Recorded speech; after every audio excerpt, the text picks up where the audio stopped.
across your hand. The cabin buzzes with anticipation as you settle into your seat, surrounded by strangers, each ready for their own journey. Your eyes linger on the empty seat beside you, 17B. Will someone claim it, or will you travel with extra space and a silent question? For a few hours, you and your fellow travelers share this confined space, temporary neighbors, each with untold stories. Maybe you exchange a nod or a brief word, but mostly you coexist in silence, separated by invisible boundaries. Yet, beneath the routine, an unspoken possibility lingers. What if something unexpected happened mid-flight? Deaths on commercial flights are exceedingly rare, given the millions who fly daily. Still, with so many people in the air, medical emergencies do happen, ranging from fainting to heart attacks. Most in-flight deaths are due to pre-existing conditions, often cardiac arrest. Airlines don't publish official statistics, but estimates suggest a death occurs once every several 100,000 flights. Every major airline has a detailed protocol for such events. Flight crews are rigorously trained to handle medical crises, following structured checklists and communicating with ground support. Their preparation is key to managing the unexpected. The goal? Handle the situation with professionalism and respect, ensuring safety and dignity for all. It's a part of the job no one wants to use, but everyone is ready for. The system is built for rare but real emergencies. When a passenger is found unresponsive, a precise protocol begins.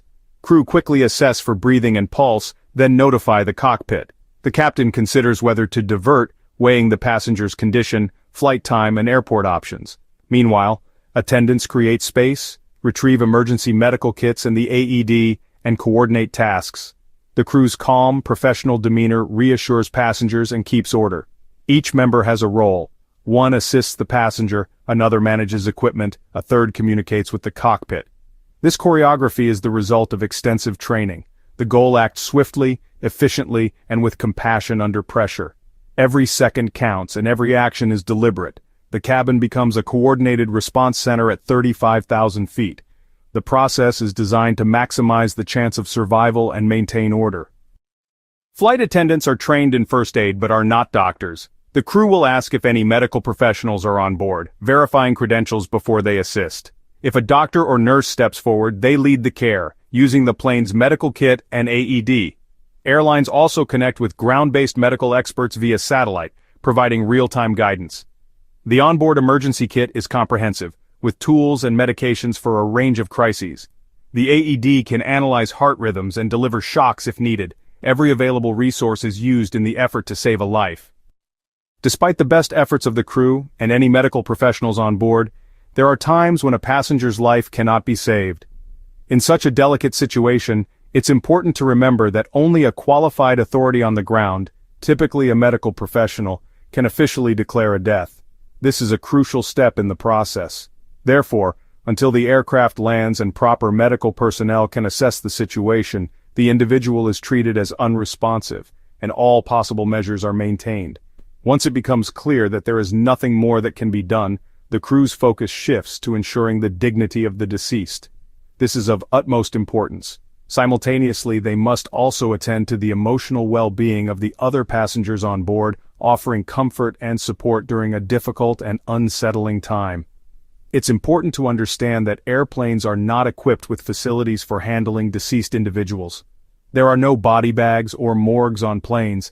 As a standard procedure, if space and circumstances allow, the deceased is respectfully moved to a more secluded area of the aircraft, often towards the back, where there are typically fewer passengers.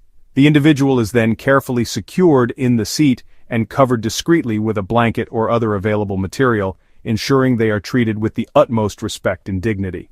However, in situations where the flight is completely full and there are no available empty seats, the person may unfortunately have to remain in their original seat. In these cases, the crew will do everything possible to create a respectful boundary around the individual, perhaps using curtains or other dividers to provide a sense of privacy and separation. Privacy and unwavering compassion are of paramount importance in handling such a sensitive situation. The primary goal is to shield other passengers from unnecessary distress and discomfort.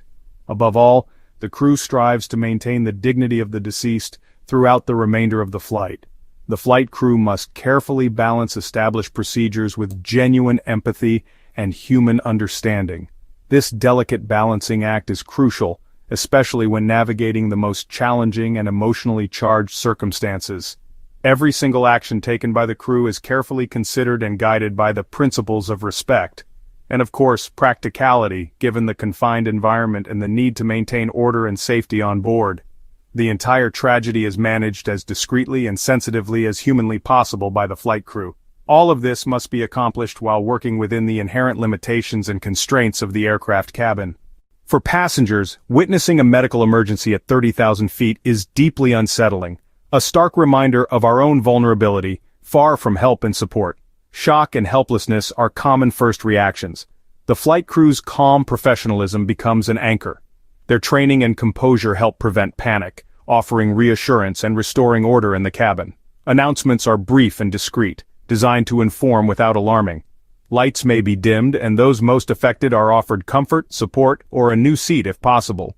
The mood in the cabin becomes subdued, conversations fade, and a quiet sense of solidarity and respect emerges among passengers. The psychological impact can linger long after landing. Airlines acknowledge this, offering support and resources to those affected by such a traumatic event. As the plane descends, ground procedures are set in motion. The captain communicates with operations and air traffic control, declaring a medical emergency. The aircraft is directed to a remote stand for privacy and minimal disruption. Law enforcement, medical personnel, and public health officials meet the plane. Passengers are asked to remain seated as authorities board first. The medical authority formally examines and pronounces death. Police and officials gather reports from crew and witnesses.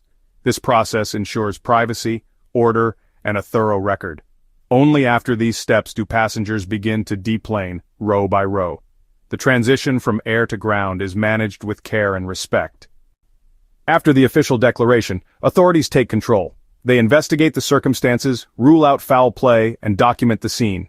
Passengers are deplaned in an orderly fashion, often bused to the terminal.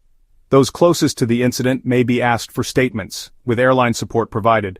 Ground staff identify and notify the deceased's next of kin, often with crisis specialists. The deceased is respectfully removed by the coroner or funeral service. The aircraft is then cleaned and restocked before returning to service. Every step is handled with dignity and discretion. The airline's priority is to support passengers and staff through a difficult experience. The process is both practical and compassionate. A death on a flight is rare, but the aviation industry is prepared. Crew members are trained as first responders, crisis managers, and caregivers. Their calm professionalism and clear protocols ensure order and dignity. From medical aid to compassionate care, every step is designed to minimize trauma. When life can't be saved, the focus shifts to respect and support for all involved. The system is built to handle tragedy with grace, even at 35,000 feet. Passengers can be reassured the unthinkable is met with seriousness and care. In the sky, as on the ground, dignity and professionalism prevail.